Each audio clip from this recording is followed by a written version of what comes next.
Our next speaker is the editor and owner of one of the world's best websites, Countercurrents.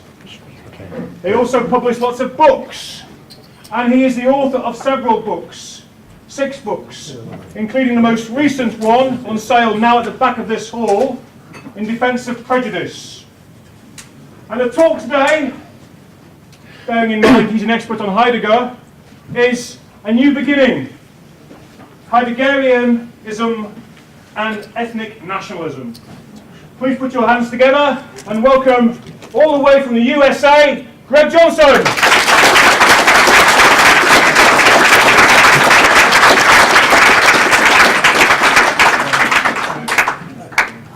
Jez, thank you very much. Can everybody hear me okay?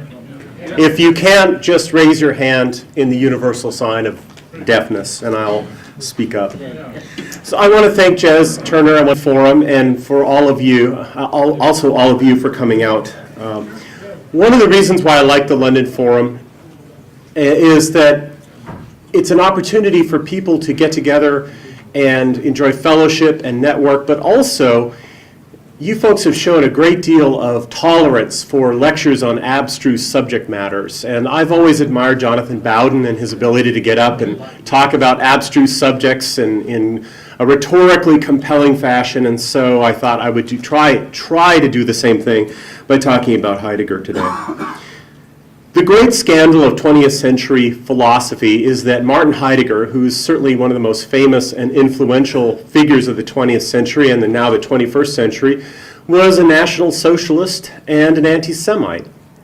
And this is a problem in academia today and in culture at large, because these are thought crimes under the present dispensation. I think Heidegger gives us a very fundamental understanding of what we have become today and how to have a new beginning, how to reach a new beginning. Modern man is rootless and cosmopolitan. We're individualistic. We use science and technology to master and possess nature. And there's a wonderful image of this modern mindset in the opening pages of Ayn Rand's novel, The Fountainhead. How many here have read that novel, just out of curiosity? All right, well, at the beginning of the novel, the hero, Howard Rourke, who's an aspiring architect, has been expelled from architectural school basically because the only thing he's interested in learning is the science and technology and engineering of how to erect buildings. He's really uninterested in the aesthetic tradition of architecture because he has his own vision and he doesn't want to be bothered with learning about string courses and classical orders of decoration and so forth. He's supremely confident that he can go it alone, so he just laughs off his defeat and goes swimming. And Rand describes Rourke as standing on a cliff overlooking his swimming hole, and the water below is still, and so it reflects everything above it.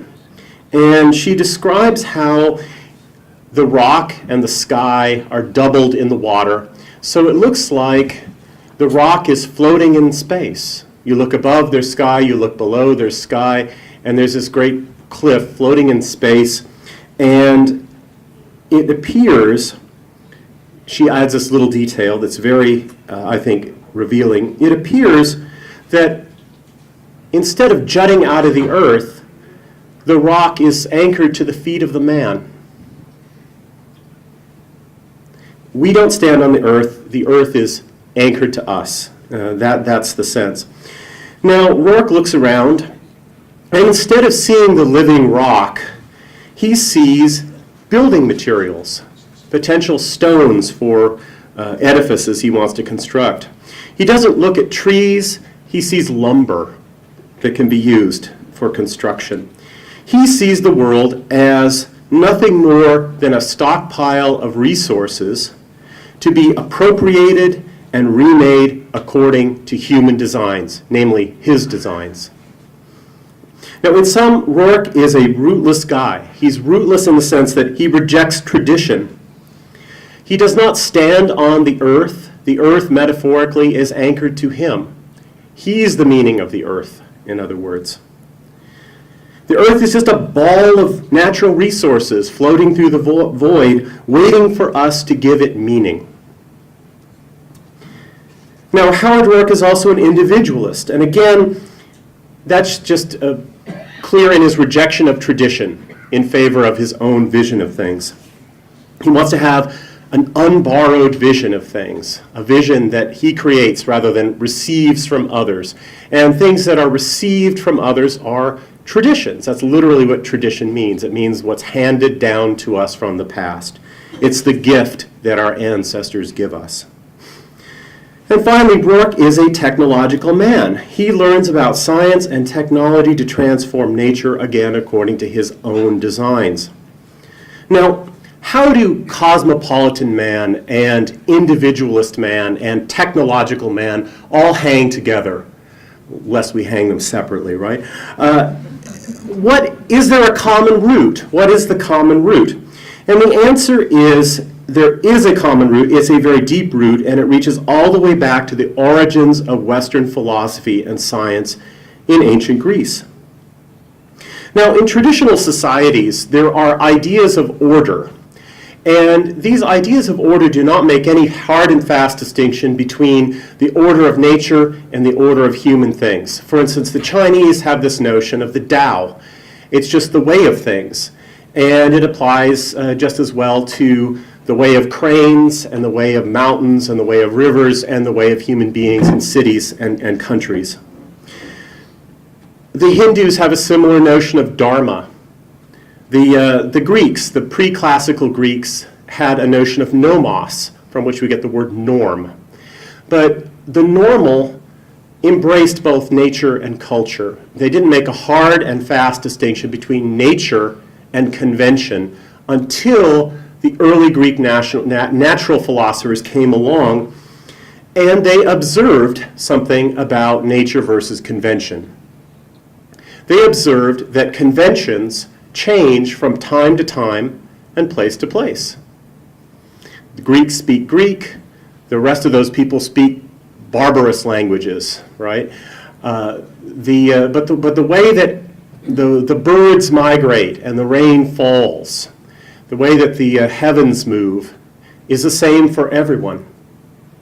And because the changes in nature are so slow, the ancient Greeks thought that nature was basically eternal and unchanging. They had no notion of natural history.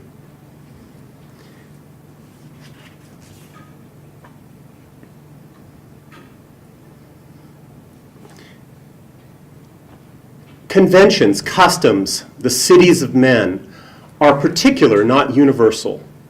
Again, they vary from place to place and time to time. They're protean, they're restless, you can't pin them down.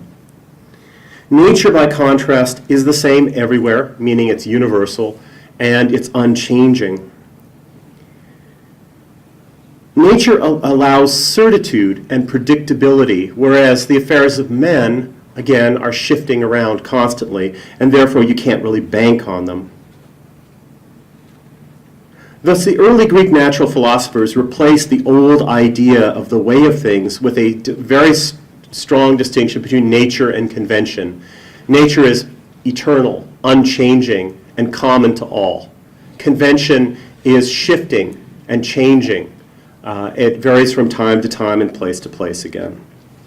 Now, the other thing that these people believed that they added to this picture was a value judgment that the universal and the unchanging are better than the particular and the changing. And that's a very important value judgment. It's a value judgment that's at the foundations of a lot of Western history, and that we live in a world shaped by that value judgment to this day. So,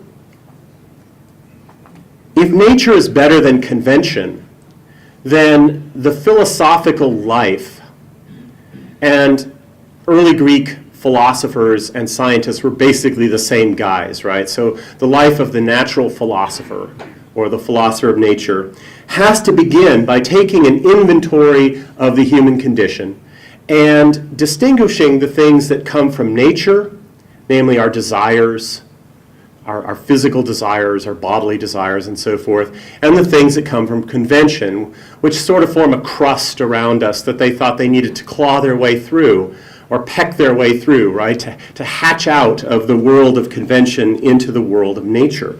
They thought that tradition and culture were just blinders, prejudices that got in the way of seeing the world as it is. So to become a philosopher, we have to free our minds. And Plato likened society, the realm of collective opinions, authoritative opinions, as like a cave, but also a prison. It's a place where we are imprisoned, and basically we are enchanted by the equivalent of an Indonesian shadow puppet play. We don't see reality, we just see shadows. And we liken the process of becoming a philosopher to liberating oneself from the prison of society, of collective opinion, and toiling upward into the real world, the sunlit world of truth. Now, the beginning of individualism and cosmopolitanism are basically the same, and they're right here in the beginning of European philosophy. It's individualist in the sense that it's setting aside collective opinion. And it's cosmopolitan in the sense that it's rejecting the polis, which is one's particular hometown or homeland, for the cosmos, which is the world of nature. The word cosmopolitanism, as far as we know, was coined by Diogenes the Cynic. And Diogenes the Cynic was a citizen of Sinope, which is on the north coast, the Black Sea coast of Turkey today. And when he was asked where his homeland was, Diogenes did not say he was a citizen of Sinope. He said, the cosmos is my polis. The world of nature is my polis. And that's equivalent to saying that he was an individual who had uprooted himself from collective opinion and lived in the world of nature rather than in the world of men. But how does the cosmopolitan individualist man become technological man? Well, the common root of all three is the use of reason, emancipated from social prejudice and opinion, to gain knowledge of nature. Once the cosmopolitan individual decides to take his bearing from reason and nature rather than custom and convention, he looks around, he looks within, and he finds his natural desires. His desires for food and comfort and security. And then he looks around the world with his unblinkered eyes, with his objective gaze, and he sees all kinds of opportunities to satisfy himself. He's going to take his reason and he's going to apply it to the problems of living, and he is going to basically change the world to suit him better. He's going to appropriate things and make them his own, remake them according to his design. Once you have this mentality, you look around the natural world, and what you see has a kind of provisional quality. What you really see are things that you can use for your human ends. And that really is how the whole process of technological progress was set in motion. It starts with the ancients, and it has snowballed into the world we live in today.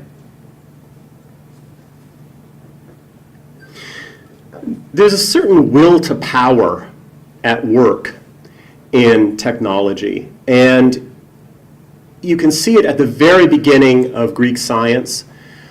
Why did they think that permanence and universality are superior to change and particularity?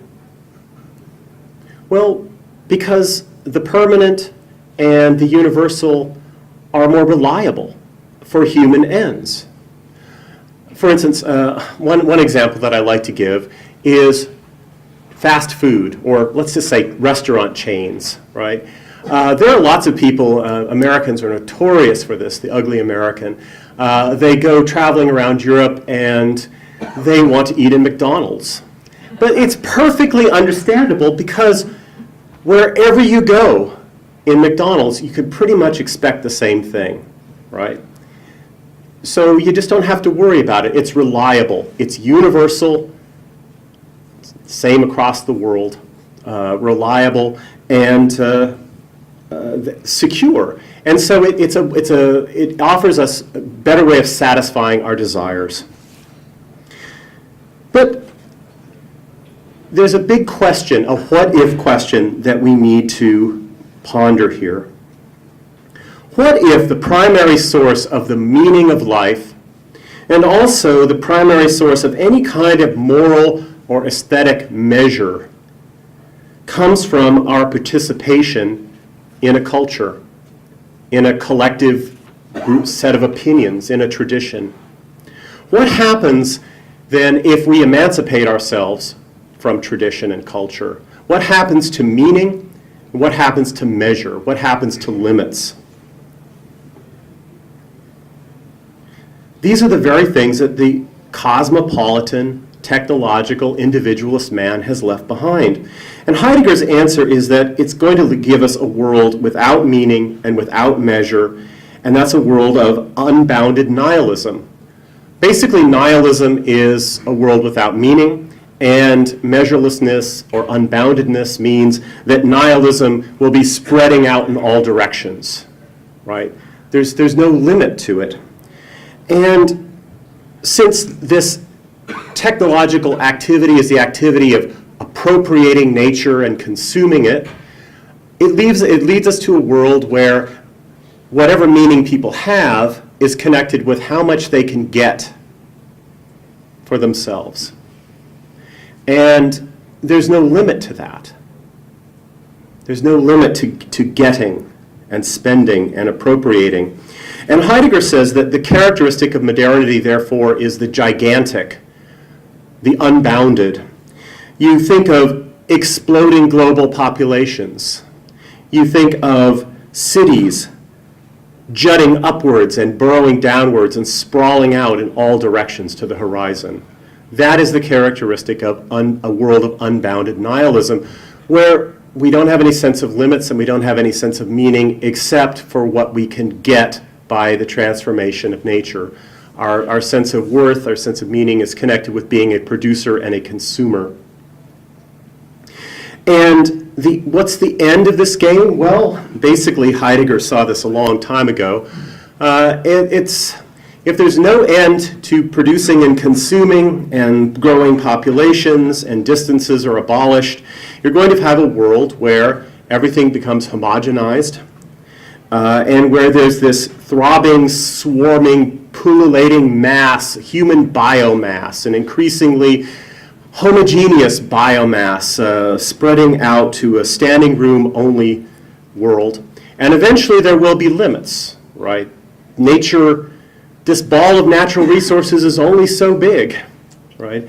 And so perhaps the end of this trajectory will be the earth as a scorched desert full of bones. And some of those bones will have had the privilege of having long strings of zeros in their bank accounts before the power went out completely, and then the earth just floated through the void forever, scorched and devoid of life. That's the end game of nihilism without boundaries. The only way to stop that is to find some source of measure, some source of boundaries. And the modern technological, individualistic, cosmopolitan world doesn't have that. It can't impose boundaries on itself. The only boundaries it will meet are just the sheer necessity of what happens when you overstep your place in the cosmos. And that's a correction that I don't want to be around to see. And of course, a lot of us say, well, we won't live to see that, so we won't worry about it, right? That's the general cop-out that people have. What happens in a world of unbounded nihilism to different nations and races? Well, without boundaries, there's nothing to stop people from mixing and flowing and ebbing around the globe until all borders, all distinctions are gone. What happens to racial differences? Well, if life is all about consuming and getting and enjoying experiences, there's a great advantage if you don't have any qualms about with whom you mate or date, right? Getting rid of any boundaries in that area increases your choices, increases your options as a consumer of pleasures. And eventually, if any offspring happen to be conceived and not aborted in this process, what you'll have is a sort of homogenized brown humanity that the United Nations wishes to create. There's actually a statue in New York City of homogeneous global man that was created. This is not something that paranoid conspiracy types like Alex Jones make up. This stuff is enshrined in monuments in New York City, which is sort of the center of this whole activity, or one of the major centers. So if the beginning of Western science and philosophy is leading to this end, maybe we should start thinking about a new beginning. And that's really where Martin Heidegger was in 1932, when he began to think that National Socialism in Germany was the new beginning that he had hoped for. Because the National Socialist movement was about rootedness in a particular homeland and tradition and language, not cosmopolitan rootlessness and the beep, beep, boop, boop of machines communicating bits of data to one another, which is sort of the model that we have today of globalization and global communication. It was about collectivism over individualism, the common good over individuals. And it was also a very green movement. It was concerned about preserving natural beauty and human-scale living from the depredations of industrialization and giantism, consumerism, and so forth. Thus, in 1935, Heidegger declared in one of his lecture courses that he published unaltered in 1953 after the war, which caused a lot of grief for him. He said, "The inner truth and greatness," in quotes, of National Socialism was, for him, based on the, quote, confrontation of global technology and modern man. Those were the stakes that he thought, that was the great conflict of the 20th century, the conflict between globalization and particular communities, rooted communities. And he thought that the inner truth and greatness of National Socialism was the potentiality to be a new beginning for Western civilization. Now, Heidegger became disappointed with National Socialism fairly quickly. He came to think of it as another form of modern technological nihilism, just sort of a folksier one, at least in its outward style and so forth. And after the war, he helped encourage a legend that his interest in National Socialism was just a blunder, that he was, like Thales. There's this great story about Thales, who's the first natural philosopher. And Thales was out looking up at the heavens, and he didn't notice where his feet were, and he fell down a well, right? And people who had no concern with what's going on in the heavens laughed at him and thought Thales was an impractical dreamer. And Heidegger sort of portrayed himself as an impractical dreamer who was momentarily seduced by politics and then burned by it and went back to being apolitical. But nothing could be further from the truth, because Heidegger's thought is intrinsically political from the very beginning to the very end, although after the war he tried to keep it occult and hidden. And before 1932, basically, it was only implicit.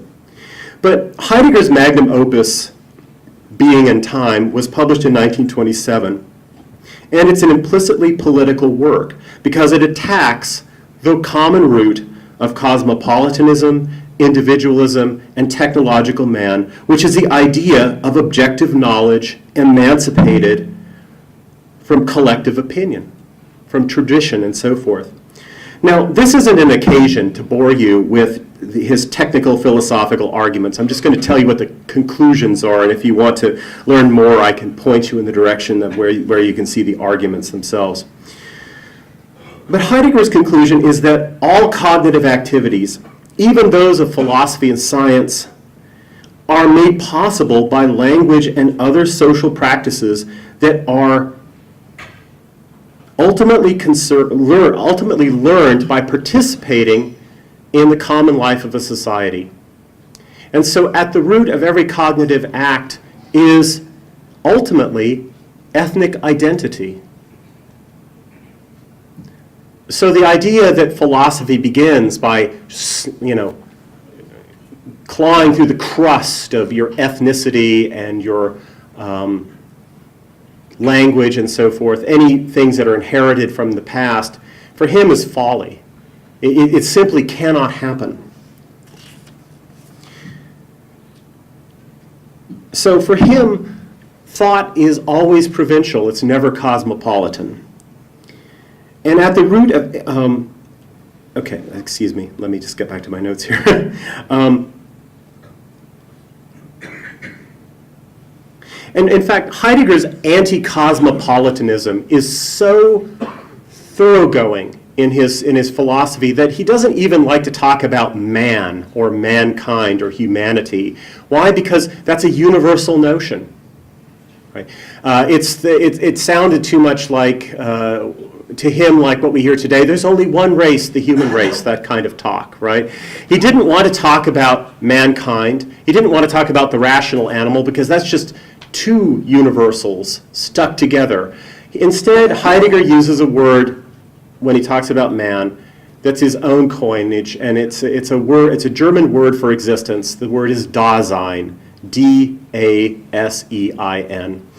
And it's usually never translated in Heidegger translations, and so if you open to a random page in any Heidegger book, you'll see Dasein with a capital D. And years ago, this older colleague of mine, when I was an undergraduate, I was working as a writing tutor, and the lady who ran the lab, the writing center, told me this story. She said, yeah, I was studying philosophy in graduate school, and I thought I needed to read Heidegger, and so I went and got Heidegger, and I was looking at it, and I realized that I can't read Heidegger until I read this guy, Dasein, that he's always talking about.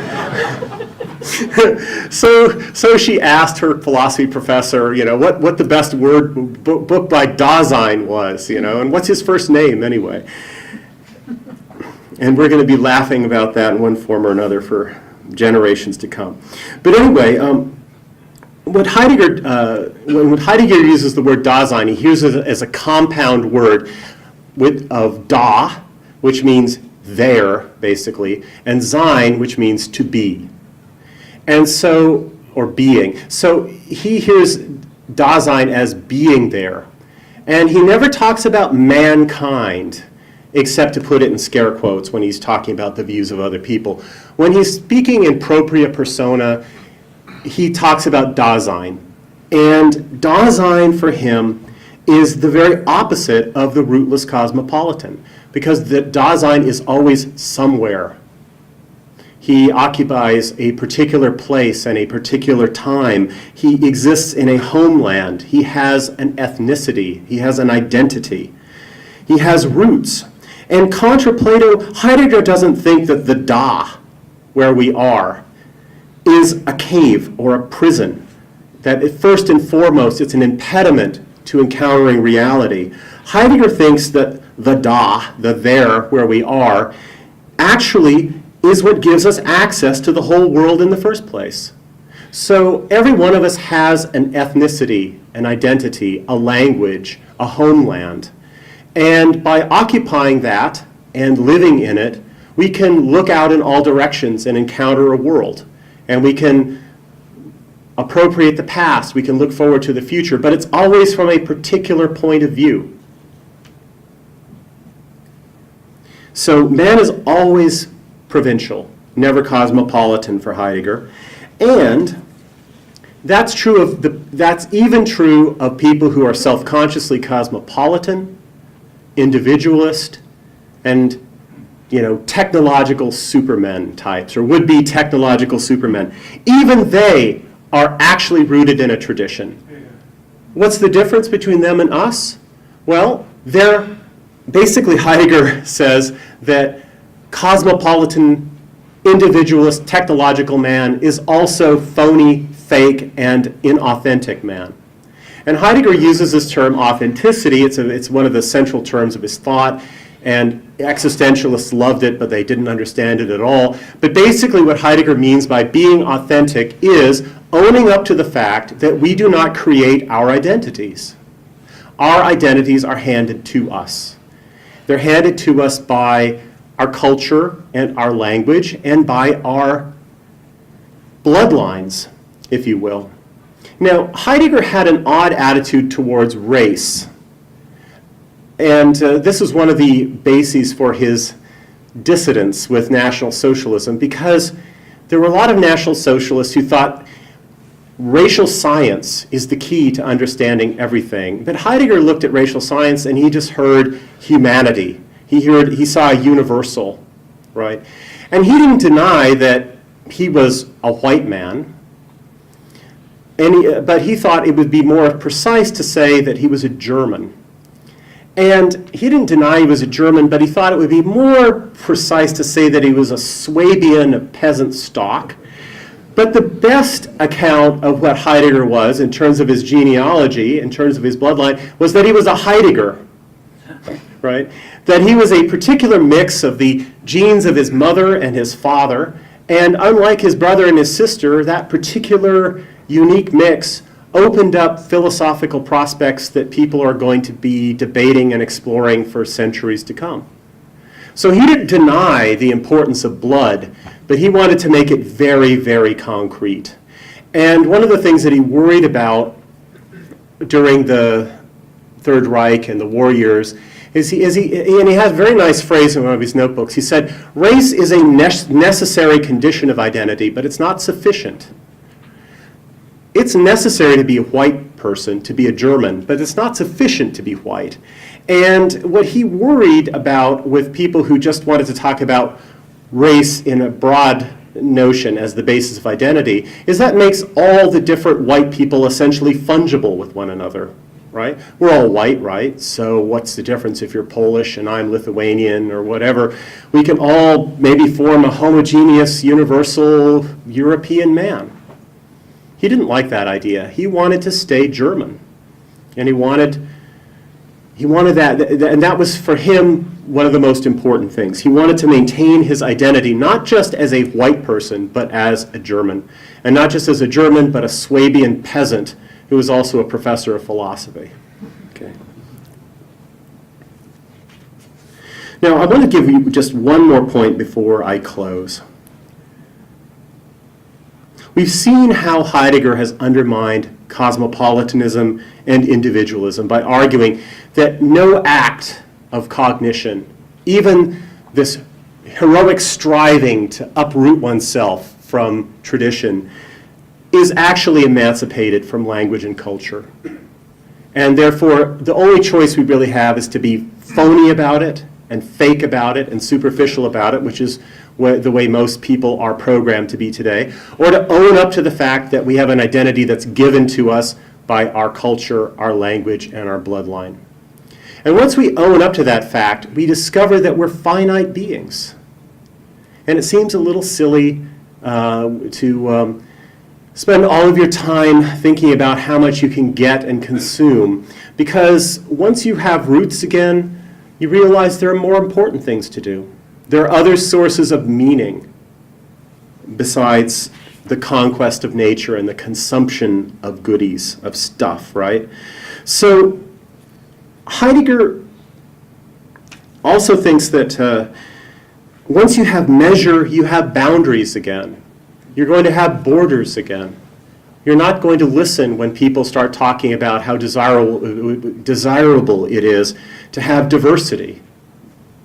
Not even diversity within a state of just different Europeans. he didn't like the idea of all European peoples being melded together into one. You're going to reaffirm identity, you're going to reaffirm boundaries, and that's going to undercut globalization. And when we come to see things as Heidegger does, the world will be more than just a stockpile of resources for our infinite tasks. It seems like our home again, and we want to make our home comfortable and secure, but ultimately we want to keep it rather than bulldoze it, right, and replace it with tract housing or something, just because we can, right? And because Africa is going to have 4 billion people at the end of the century, and they're all going to have to be housed in the suburbs of London, apparently, or a good chunk of them, right? Just because we can, right?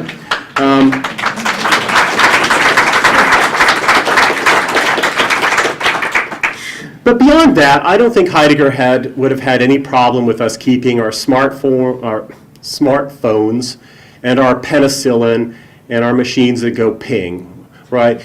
It's just a matter of keeping everything within certain bounds and realizing that that just because we can do something doesn't mean that we ought to do something, and that there's more to life than getting and consuming. And I think that at that point, we would be sort of out of the technological rat race, and we might be off the trajectory to that bone-strewn, scorched earth that we're currently onto today. So in conclusion, I bring you good news. Martin Heidegger, who was the most influential thinker of the 20th century and continues to be the most influential philosopher of the 21st century and will probably continue into centuries to come, was one of us. He was an ethno-nationalist, and not just an ethno-nationalist, but somebody who offers us enormous metapolitical resources for understanding how we came to think of ourselves as cosmopolitan, individualist, and committed to the mastery and possession of nature. And he also shows us how to get beyond that and perhaps be able to, again, dwell authentically upon the earth. So thanks, and if you have any questions. I just raised one point. Yeah. The problem with our modern democratic materialist cultures is that we come from nowhere, we exist for no purpose, and we're going nowhere. Yeah. It's aimless, you see. Yeah. There's no purpose and identity, belonging, nothing. And that's why people are on drugs and all that. Well, but here's the thing. Heidegger would say, you're almost right, but we actually do come from somewhere, and we are going somewhere. And the problem with modern materialist individual society is that we think we're the children of no one, and that's a fundamental error. It's inauthenticity, it's fakery, it's a false image that's been foisted on us by our educators and by the media, by the popular culture and so forth. That's what he would say. And the answer to that is to find some way of getting people by the lapels and shaking them and saying, wake up, you phony, you fake, right? There's no easy way to do that. A lot of times it happens just by experiences that people have. One of the things that Heidegger constantly referred back to in his writings in the 20s and 30s was the experience of the front generation, the World War I generation, where they marched off happily thinking this was going to be over in a matter of weeks, and encountered the full horrors of technological modernity in warfare that none of them were prepared for. But that front experience forged a new kind of solidarity, a new kind of man, and the core of the nationalist movement after the war, battling with communists, came from veterans, right? And one of the things that Heidegger talks about during the Weimar Republic is the pervasive inauthenticity and fakery of the popular culture. People had their heads full of nonsense from the media of the time. They had false values, they were hedonistic, they were subjective, and so forth. And yet, it wasn't enough. It wasn't real. And the people who most rebelled against this superficial society were the people who had been in the war. Right? They had had this constant experiences where they were facing death, and they came through it, and they knew something that was fake and shallow. They knew something was unreal.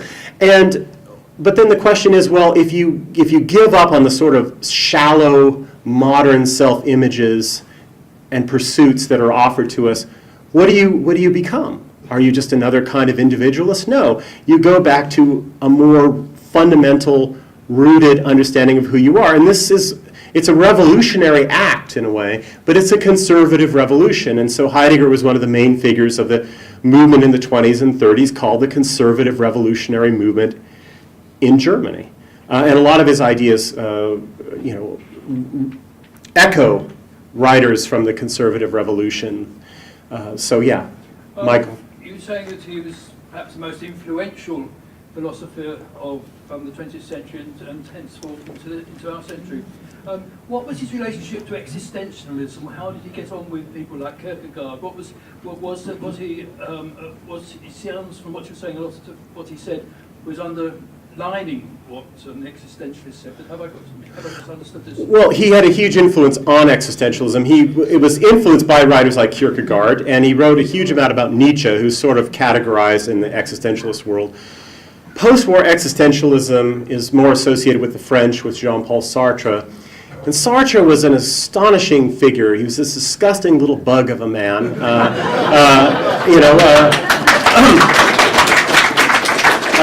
A Stalinist. And anyway, he took a lot of ideas from Heidegger. He had actually read Heidegger and studied Heidegger, and he rewrote it in a kind of French idiom and completely misunderstood the political import of what it was. Because for Sartre, authenticity is refusing to allow anybody to basically take away your freedom. It's this pure self-definition notion, this essentially individualistic idea that Heidegger basically denies. You don't create yourself or recreate yourself. When I was in Stockholm, this topic was in the lecture I gave there too. I gave a lecture on Heidegger and the Jewish question. And just before I went up there, I got a text message from a friend, and it read, "I need to reinvent myself." And I just thought, oh, no. I need to have words with this guy, right? We don't invent ourselves or reinvent ourselves. And if we think we do, that's because we're living in a delusional form of inauthenticity, unfortunately. But that's sort of what Sartre gives us, right? Whenever Madonna reinvents herself, she's just being a Sartrean, right? Anyway, any others? Okay, you first. Hi. I was just wondering if you could comment a little bit on how the left are trying to co-opt Heidegger, because there have been, I think, a few articles not too long ago of them trying to kind of deny us his legacy. Well, Heidegger is a huge problem for the left, just like Nietzsche is a huge problem for the left. He's too big for them to just sweep into the memory hole, right? There are other thinkers that they can just ignore safely, but they can't ignore Heidegger and they can't ignore Nietzsche. So what do? Well, they try and denature him, basically. They try and say, well, yes, Heidegger does have this unfortunate nationalist stuff in him, but we're just going to ignore that and be modern cosmopolitan people. They'll take certain critical elements of Heidegger and then they'll say, well, we can apply this to capitalism or whatever thing they're jousting against within the academy today. But the trouble is that it just doesn't work very well. And so there have been recurring waves of the Heidegger controversy, Heidegger the Nazi controversy. There was a brief period after the war when this got going, and then in the late 80s, it blew up again when biographical research had basically uncovered the fact that Heidegger had systematically lied about his involvement with the National Socialists. And then there was a recent spate of revelations starting in 2014 when his black notebooks started being published, which were his most private journals. And in the 1,800 or so pages of the black notebooks, there are 25 references to Jews.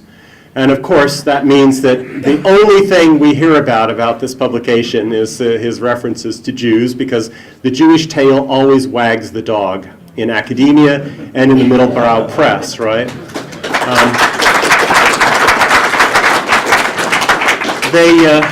They can't really swallow and digest Heidegger, and they can't really spit him out.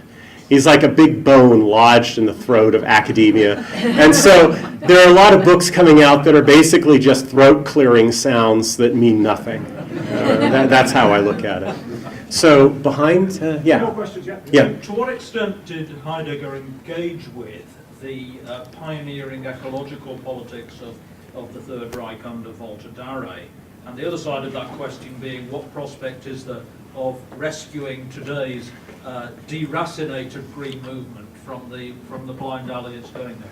That's a really good question. I've been meaning to write a book someday called Eco-Fascism.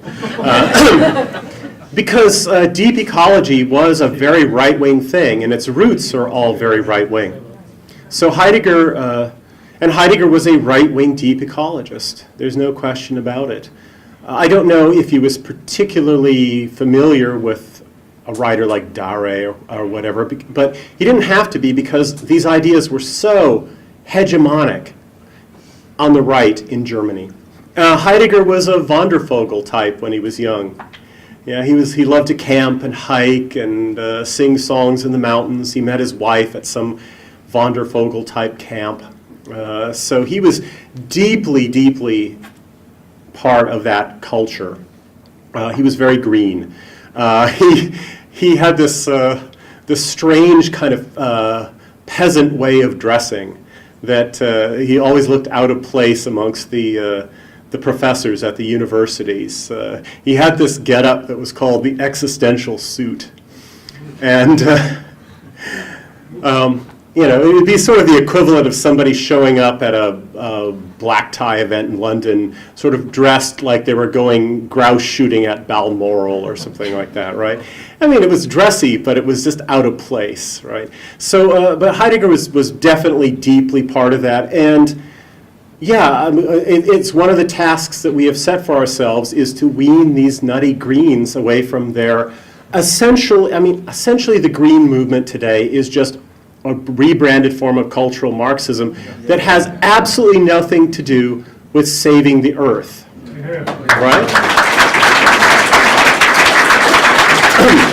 Because if you want to save the earth, you have to start dealing with not just the question of human quantity, but human quality too. And they're too wedded to egalitarianism to ever contemplate that. It's a fake opposition. And the earth deserves better. So one last question. Yeah. You. Hi. Yeah. Thank you very much. Yeah. I noticed that you said that Heidegger kind of playfully thumbed his nose at people with the way he dressed, and I was wanting to know, a lot of these philosophical concepts and that are all very well and good, but my question is, how do we get more people to understand the relevance to their life, particularly those who are most adversely affected by it, namely the poor working class of the country? Mm-hmm. How do we, as soon as you say philosophy, you've lost half of them, Oh, I know, yeah. Yeah, so how can we take light of the essence of these arguments and actually begin to make use of them? You don't really have to do that. And Heidegger had this interesting theory of history. He didn't think that philosophers are the unacknowledged legislators of mankind, or poets are the unacknowledged legislators of mankind. He didn't think that history moved according to designs thought up by brilliant people. He thought that brilliant people were just the ones who were most attuned to changes in the zeitgeist that could not be traced back to any particular person. And it's a view that human designs aren't behind historical change. Thought isn't behind historical change. Historical change just happens, and it's a mysterious thing. It's just there. Now, What does that mean, though? Well, it means that if Heidegger's thinking this thought, then other people are thinking it too. Right? If you think dissident ideas, that's because, in his view, that is because there's a change already afoot in the zeitgeist, and you and I, the people in this room, are just more sensitive to it, so we hear it first. But we're at the outer edge of the wave, and the more will follow, and it will take many forms as more people tune into it. And I think that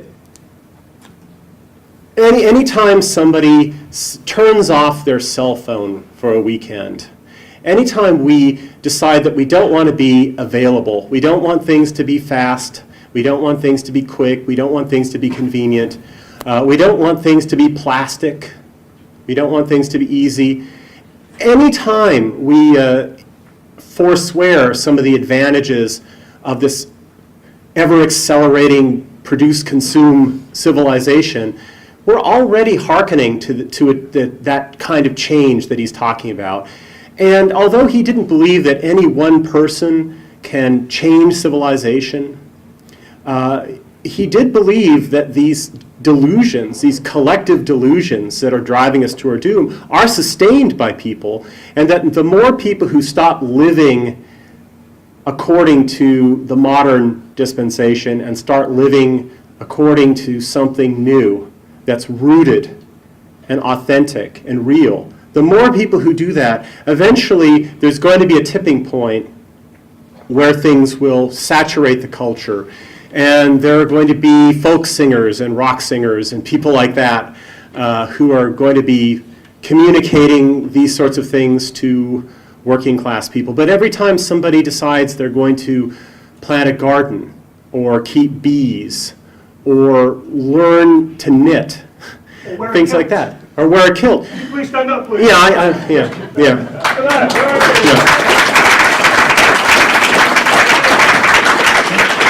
Every time we prefer the beautiful and useless to the convenient and functional, we're resisting.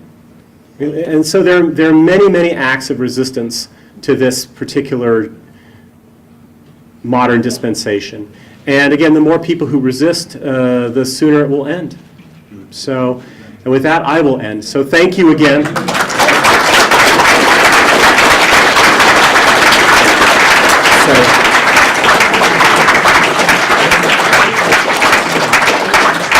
So, don't be afraid, it's time to awake. I bring you a rhyme. Authenticity is not a crime. Being in time, Heidegger's design, this is our time. Thanks to Greg Johnson.